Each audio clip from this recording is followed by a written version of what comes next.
What's up, all you demon maniac? No.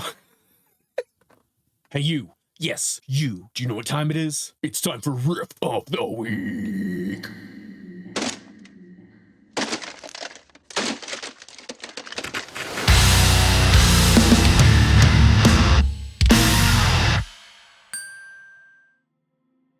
Next in the song, we move to the instrumental chorus. Again, a thing that's pretty atypical for us. I don't think we've done this in any other song, but it was fun to do it for this one. Now, this whole section is just one long guitar harmony. Guitarmony, if you will. And I'll be walking you through what I play in the channel right of your headphones or speaker setup, because I would have to look at the tab to remember what Phil played. Look, we recorded this song like 8 years ago? Oh, God.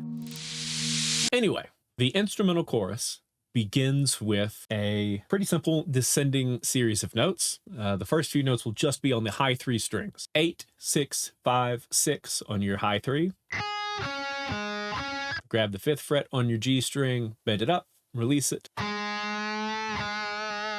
Then full legato 5, 7, 5, 3 on the same string. And now we're playing out of this augmented 5th. Once you slide down to the 3rd fret on your G string, then 3rd fret on your 4th string, 5th fret on your 5th string, 3rd fret on your 4th string, 5th fret, and another bend up, bend down, 2nd fret, to the open, to the 3rd fret on your 5th string, 3, 5, and then full legato 3, 5, 3, 1. 1st fret to 3rd fret on your 5th string, 3rd fret on your low string, and then 5, 3, 5 on your 5th string. Put it all together, sounds a little something like this.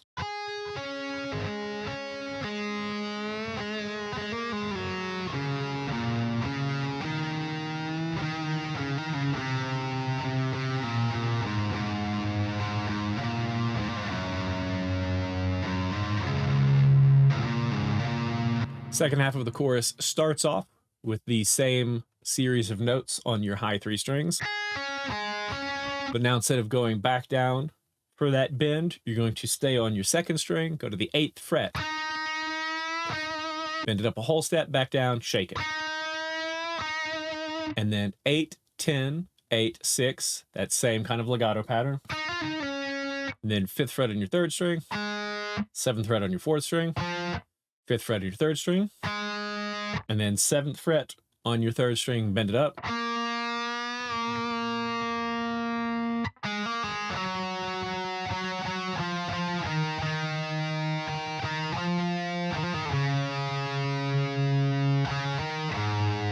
And of course, we got to end it with something big, ugly, and nasty. So all we're doing there is making your sort of flat 5 chord, your tritone, your evil Black Sabbath chord.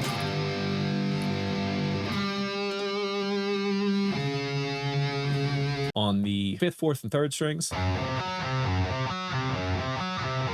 But adding the 2 high strings open, just making a nice, big, ugly chord. Start with a chug on your low string, palm mute it.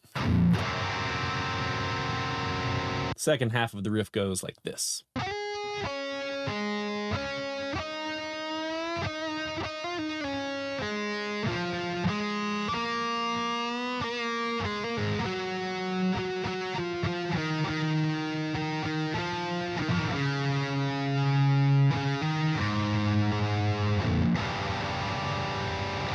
Then we slide back up to the 7th fret.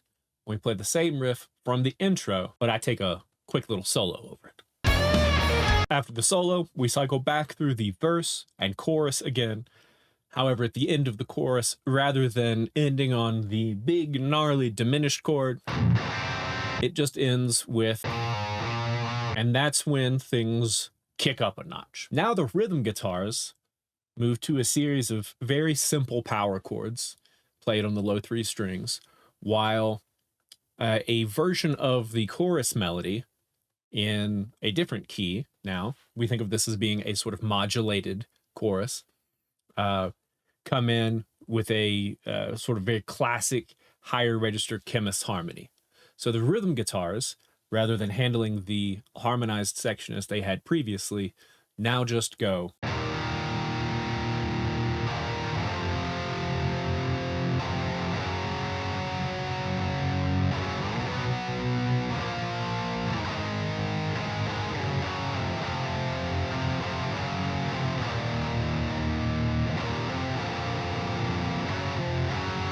Meanwhile, the lead guitars come in, and again, everything here is harmonized, so I will be walking you through the melody line, which is what I play live. A lot of it is going to be the same kind of note relations as we were seeing in the initial instrumental chorus.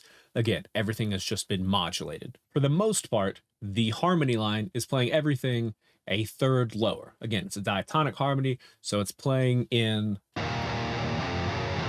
standard tune you would think of as being a G position, so you could think of it as being in G minor, technically in D sharp minor given our tuning, whichever way makes more sense to your brain.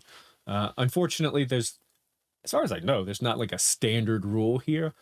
Sound off in the comments if you're like, no, you should always refer to it in terms of the strings in standard tuning or in the altered tuning. Anyway, so we're going to start at the 13th fret on our high E string. We're going to have that same pattern from earlier in the song in the first and second instrumental choruses. Rather than going low, as we did down here, we're going to stick with going back to the second string, as we did for the second half of the earlier instrumental chorus. I'll just shut up and play it.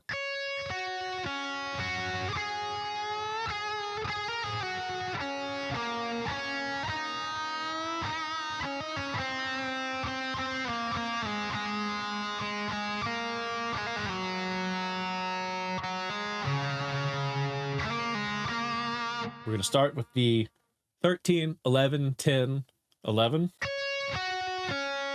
Grab the 13th fret on your second string, bend it up a whole step, back down, shake it. And then the same kind of legato pattern as earlier, 13, 15, 13, and 11.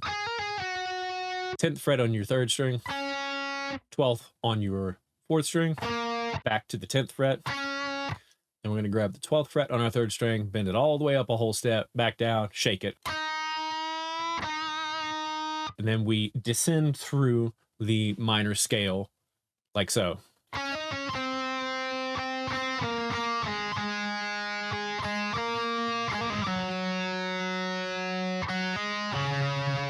There we grab the 3rd fret on the 4th string, and then the little turnaround, 7, 5, 7 on your 3rd string. Second time through, starts off the same way.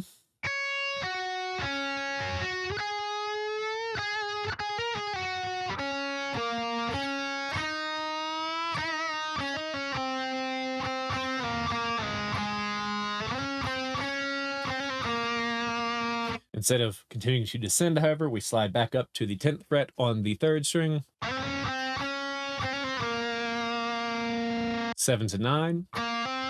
And then we have a little walk-up, build-up thing that happens for both the lead and rhythm guitars. 8, 10 on your 5th string, 8 on your 4th string, 9, 10, 9 on your 3rd string. Phil's side starts at the 5th fret on the 5th string, 8th fret on the 4th string, 5th fret on that same string, and then 5, 7, 5 on the 3rd string. The lead guitars play essentially the same thing, just an octave higher. That's the melody, and the low harmony goes. And when you stack it all together, you get this really glorious sort of moment that leads into the ending of the song. Next time on Riff of the Week.